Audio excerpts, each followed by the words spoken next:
Okay, welcome back, class. So this week, we're going to be focusing on part 2 of our color series, which will be focusing on color schemes. And these are located on your color wheel that we did last week. We'll be starting with something called a complementary scheme.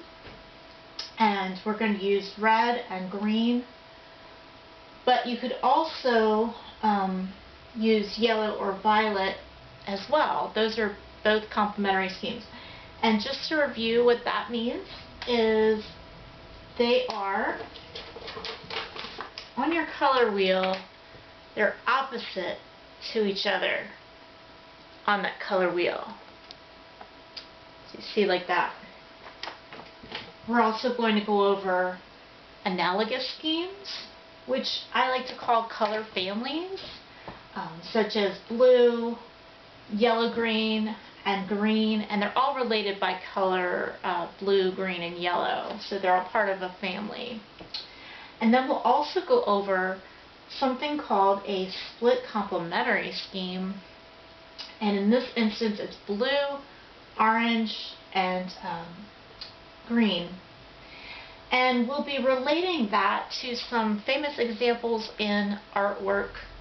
For instance, Vincent van Gogh's The Mulberry Tree, of 1889. He used a beautiful complementary color scheme of orange and blue. So orange and blue are also complements. They are opposites of each other.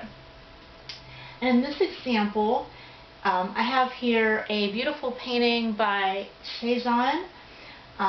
It's called Olive Trees, and he used an analogous color scheme of yellow, blue-green, and green in this painting.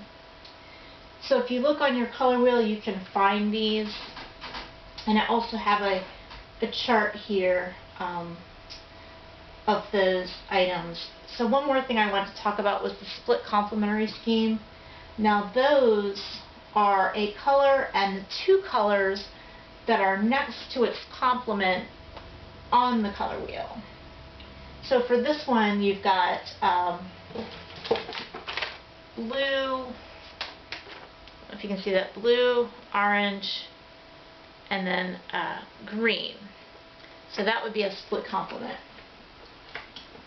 If you have a color wheel at home, you can move it around, and I believe it will tell you about those relationships. And I'll also have a chart later in the demo just to remind you of where those relationships are on your color wheel.